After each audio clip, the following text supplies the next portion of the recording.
how's it going? I'm Erica. And I'm Caleb, and The Last of Us is one of our favorite video game series. So today we're going to be diving into the post-apocalyptic world of The Last of Us Part 2 to build one of its iconic locations, the FEDRA Gate that Ellie and Dina discover early on in the game. It might not actually be that iconic, but it is definitely memorable, especially as the anti-FEDRA Gate.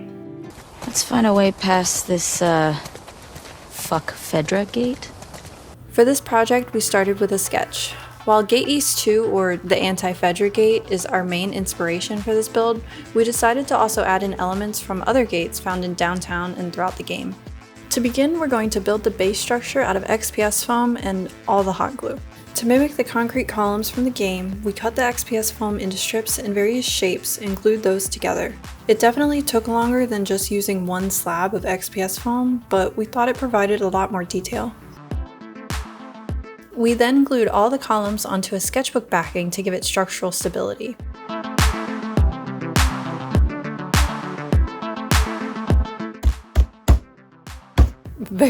Very precise work here. We then distressed the XPS foam to give it more texture, a bit more cracks and weathering to help it fit into the post-apocalypse.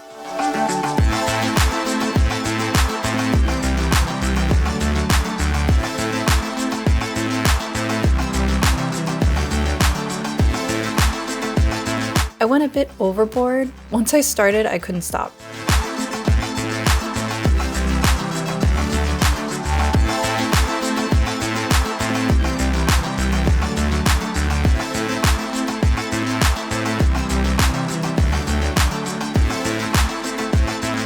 The guard shacks were made with black foam board. Be sure not to forget the very important step of gluing it together incorrectly so that you have the excitement of doing it twice. Oh no! I still did it wrong. This is on the opposite side. What do you mean? It needs to be on this side. This side needs to be open. Okay. The guard shacks were composed of 3 walls, an opening on the side, and the roof that we forgot to film the making of.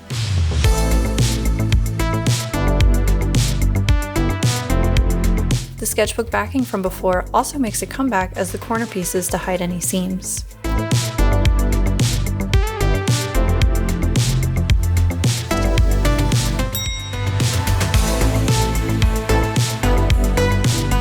Now that the construction of the base structure is finished, I want to prime the whole thing with a base coat of Mod Podge and acrylic paints.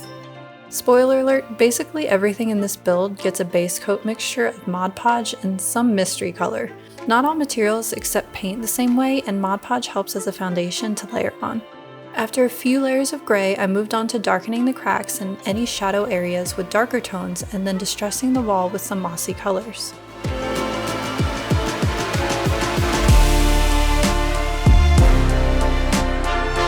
Once that was done, I thought it was a bit too dark, so I went in with some lighter gray and highlights to make the concrete illusion pop.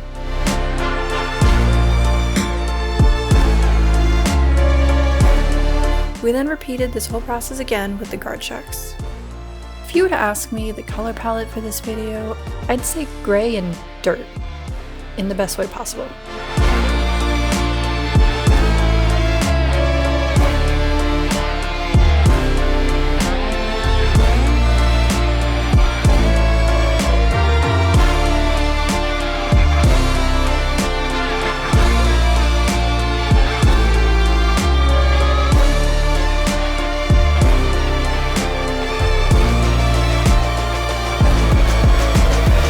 Now that the main structure is up in gray, it's time to move on to the details. Now there are 4 main things that we wanted to include in this build, and those are the sandbags, signage, a burning barrel, and barbed wire.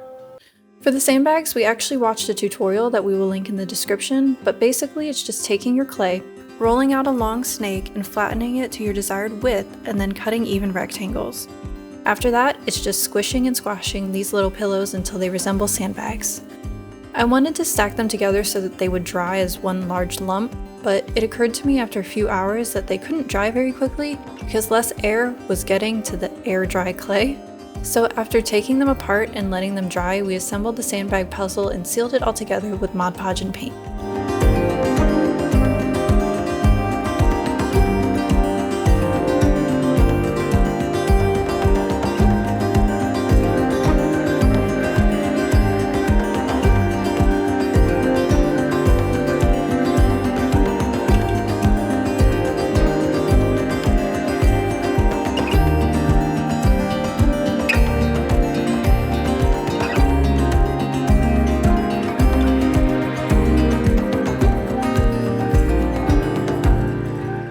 Moving on to the signage.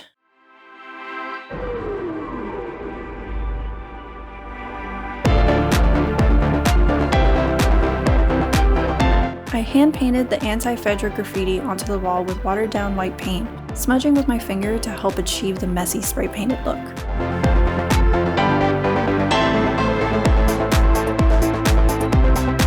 Next came the Gate East 2 and FEDRA official sign, what would become my greatest struggle for this project. The first idea was to cut out some rectangles with thick paper and paint them green. And that's as far as that idea got. I couldn't figure out how to do these signs, partially because there were a couple different half-baked ideas rolling around in my noggin. I wasn't yet confident in my abilities to hand paint these signs, so the next idea was to recreate the signs in Photoshop and print them out.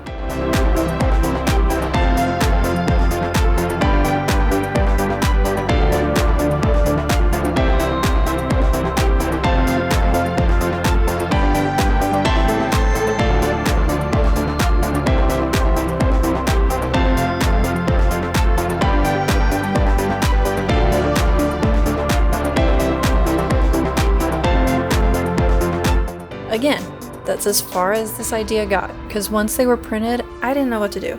Should I painstakingly cut out the letters so I could use this as a stencil and trace the letters onto my unfinished green rectangles? And I know the obvious answer here, to just print the signs out as they are in the game, glue them onto the model, and done.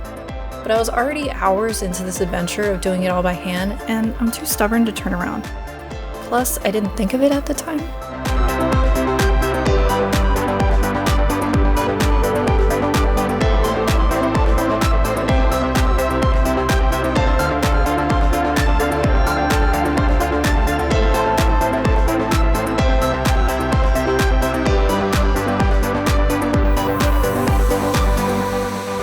I decided to use the Photoshop signs as a base and paint a light wash of green, light enough to see the text through. And after remembering paint markers exist, I got some of those and traced over the text underneath.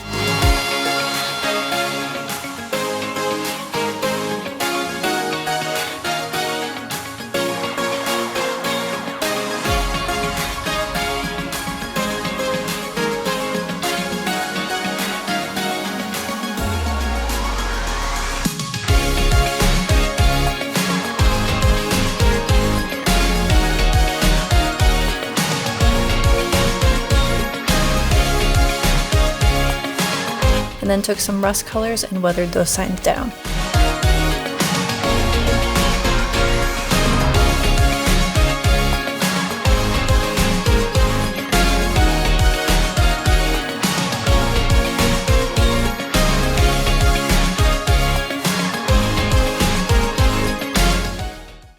Caleb had a great idea to take this thinner gauge wire and twist 2 strips of it together to give it a bit more texture and resemblance to barbed wire.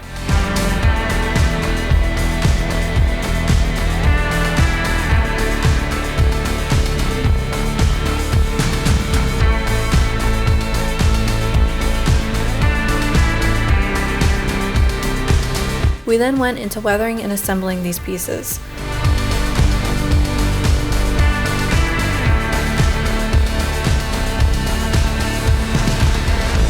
Hindsight 2020, we should have just made it one whole piece rather than pieces to assemble, because this was a very frustrating process. Things kept getting caught on other things and nothing would stay in place. I was also afraid something in this chaotic mixture was going to impale one or all of our fingers.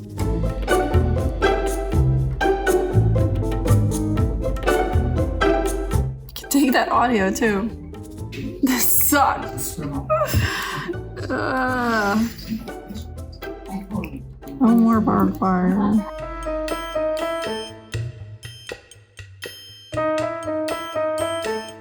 Was it a lot of work? And did it hurt fingers? Yes. Will we be doing barbed wire again anytime soon? No, but it looks really good. For the burning barrel, we took the cap of some random product in our home and cut the ends off of a few balloons to make the rings.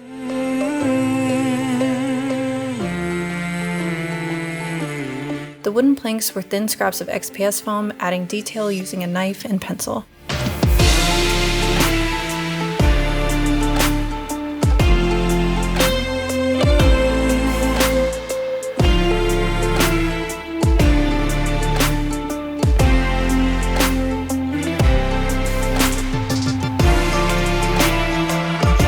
Then came the flame.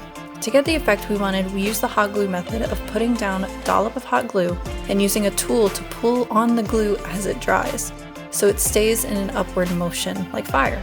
However, the tools we started with were too small for the amount of hot glue, so we upgraded to a paint tube. We've seen Nerdforge do this in one of their videos. We also decided to add some paint into the glue. Beware, this will make it cool faster.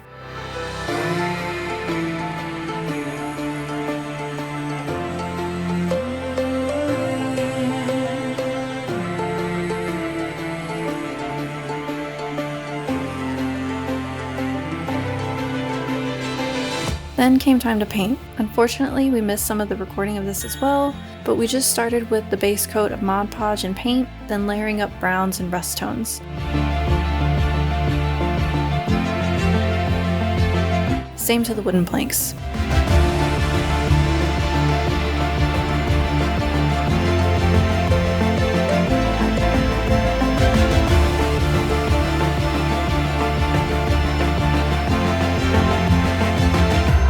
We had contemplated adding LEDs to the inside of the barrel and had a few methods of doing it. If you are interested in seeing us use LEDs in a future build, please let us know in the comments below.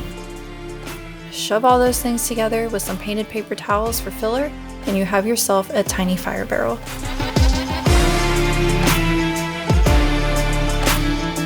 For the WLF sign, I started out with an old cloth face mask and cut it up to look weathered and frayed.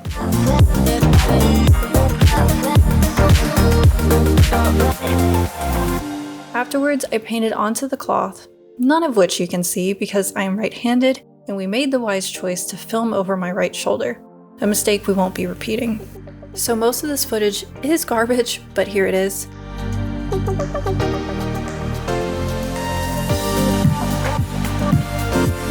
I added paint around the edges to give it a curled, crinkled look before adding washes to the whole thing to give it some weathering.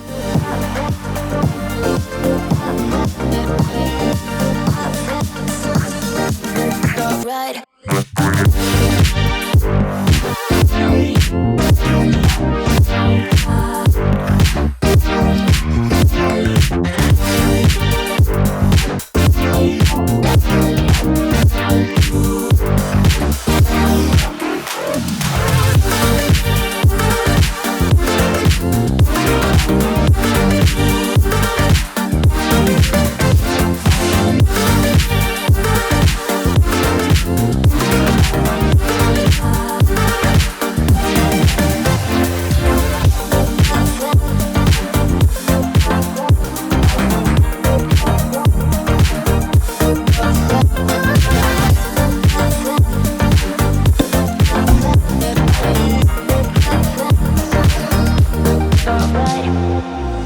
With all those details now completed and assembled onto the build, up next is the greenery and the foliage. And to start, we wanted to build our own vines.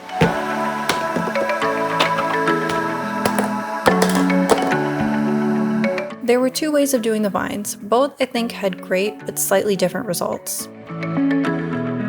For the first method, all we did was assemble the vines in a way that we liked, gluing them down with Mod Podge so they would harden and stay in that shape. I did this on wax paper and the glue will definitely stick to it.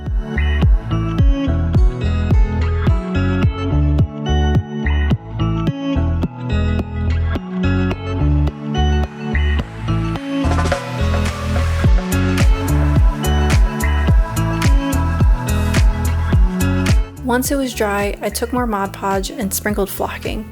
With this method, I was able to control the amount of buildup and where to place it.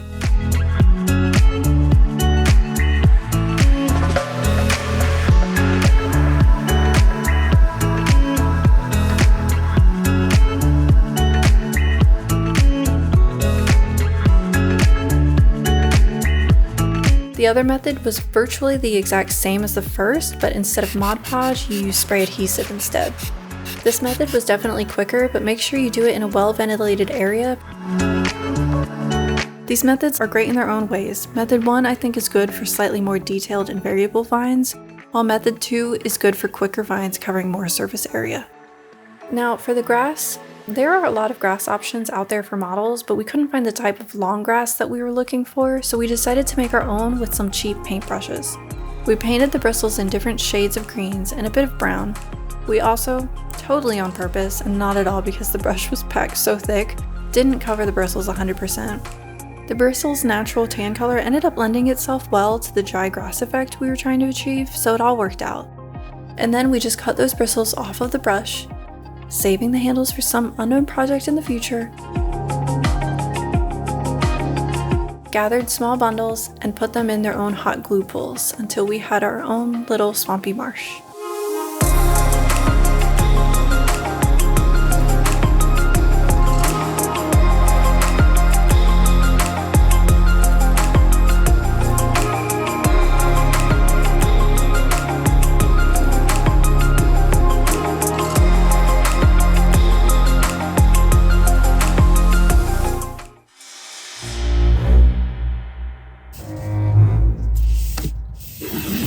Last but not least, we knew we wanted to add some ferns, so to make our own little ferns, I just took the leaves from one of my unsuspecting fake houseplants and cut notches into them.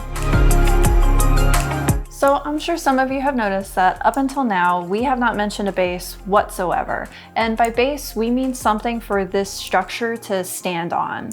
And it's a bit dumb that we haven't thought about this before now, because what was that burning barrel going to stand on? So we're going to build one. For the base, we used more black foam board and took the paper off of one side to reveal the foam underneath. Textured that with a bit of aluminum foil as well as some X-Acto knife cracks and dents before putting a layer of foam coat over the whole thing and painting it gray.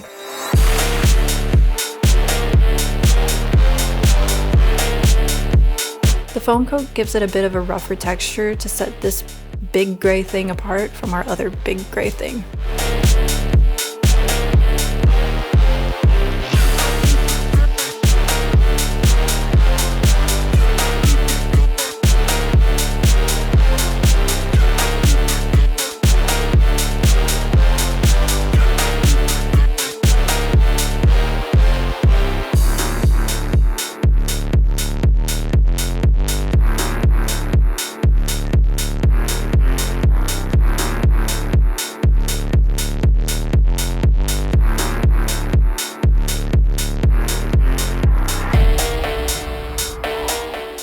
And with all the odds and ends coming together, last but not least is the final assembly. Let's go.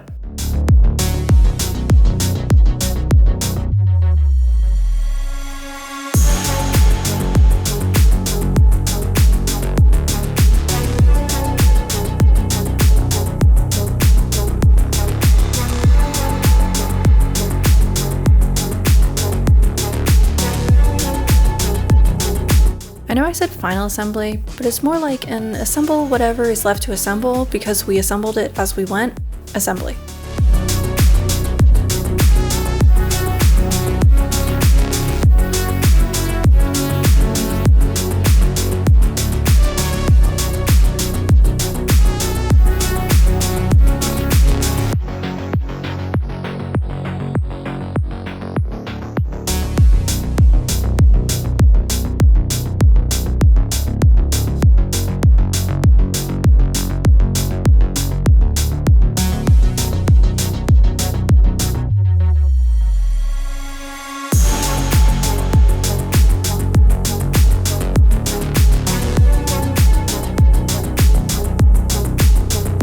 We also decided to add a little gross, murky puddle, which we were very excited about. Look how exciting it is.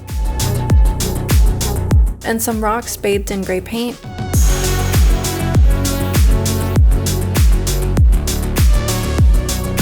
With some finishing touches of highlights on the whole thing.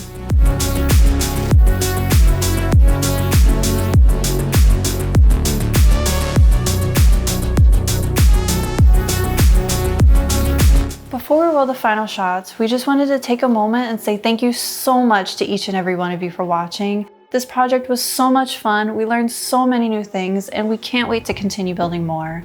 We are a brand new baby channel, and this was our first big project.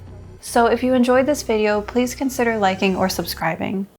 And one more thing, We are considering making this the first part of a series of Last of Us themed builds focusing on different iconic locations throughout the games and maybe even the TV shows. And we'd love to hear from you. What are some of your favorite moments or locations from the games? Let us know in the comments below if you'd like to see more.